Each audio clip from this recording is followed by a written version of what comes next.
അലൈക്കും.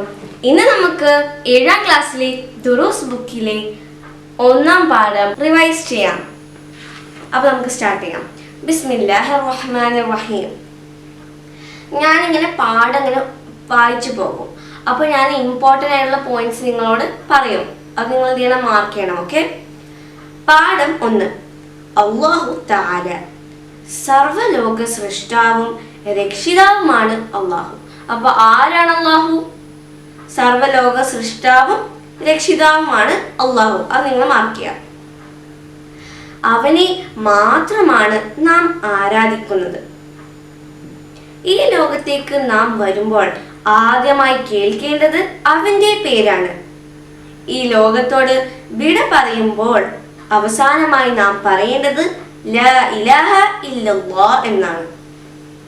അപ്പോൾ അതും നിങ്ങൾ മാർക്ക് ചെയ്യണം. ഏത്? ഈ ലോകത്തോട് വിട പറയുമ്പോൾ അവസാനമായി പറയേണ്ടത് എന്ത്? ലാ ഇലാഹ ഇല്ലല്ലാഹ്.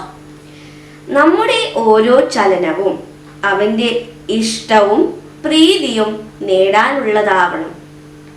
അവൻ നമ്മെ എപ്പോഴും കാണുന്നുണ്ടെന്ന ബോധം ഉണ്ടാകുമ്പോഴാണ് നമ്മുടെ ഈമാൻ കരുത്തുറ്റതാവുക. അപ്പൊ അതും വേണത്, അവൻ നമ്മെ എപ്പോഴും കാണുന്നുണ്ടെന്ന ബോധം ഉണ്ടാകുമ്പോഴാണ് നമ്മുടെ ഈമാൻ കരുത്തുറ്റതാവുക. അപ്പൊ എപ്പോഴാണ് നമ്മുടെ ഈമാൻ കരുത്തുറ്റതാവുക? അല്ലാഹു നമ്മെ എപ്പോഴും കാണുന്നുണ്ട് എന്ന ബോധം ഉണ്ടാവുമ്പോഴാണെന്ന് നമ്മുടെ ഈമാൻ കരുത്തുറ്റതാവുക. ഉറക്കം, ഉണർച്ച, അനക്കം, അടക്കം, സംസാരം, ചിന്ത, മറ്റുള്ളവരോടുള്ള പെരുമാറ്റം മുതലായവയെല്ലാം അല്ലാഹുവിന്റെ ഇഷ്ടത്തിന് വേണ്ടിയുള്ളതാകാൻ നമുക്ക് കഴിയണം. അപ്പോഴാണ് ഈമാനിന്റെ മാധുര്യം അനുഭവിക്കുക. അപ്പോൾ ഉറക്കം, ഉണർച്ച, അനക്കം, അടക്കം, സംസാരം, ചിന്ത, മറ്റുള്ളവരോടുള്ള പെരുമാറ്റം, ഇതൊക്കെ എന്താവണം? അള്ളാഹുവിന്റെ ഇഷ്ടവും പ്രീതിയും നേടാനുള്ളതാണ്. അതെന്ത് ചെയ്യാ? നിങ്ങൾ മാർക്ക് ചെയ്യാം.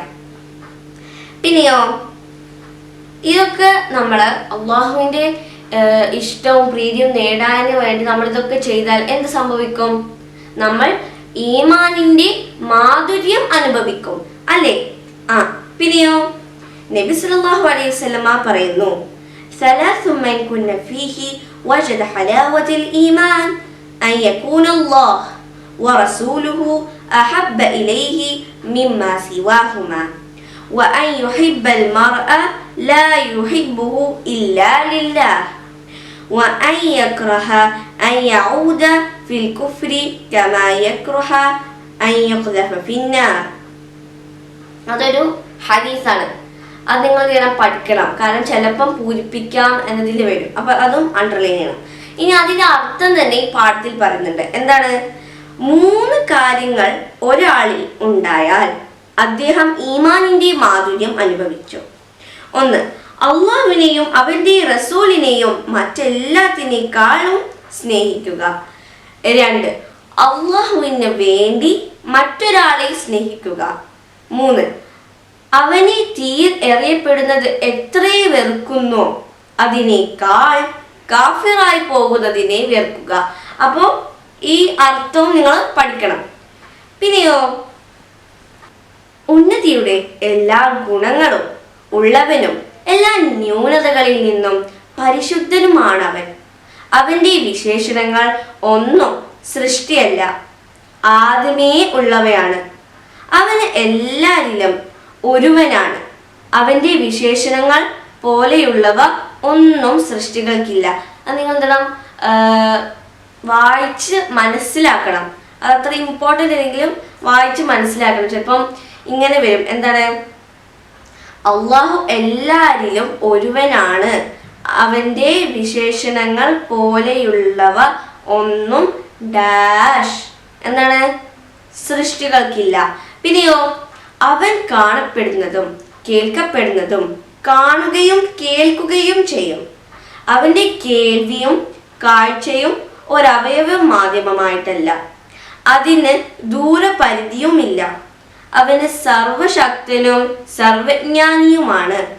അവൻ നൽകുന്ന കഴിവ് കൊണ്ട് മാത്രമാണ് സർവ സൃഷ്ടികളും പ്രവർത്തിക്കുന്നത്.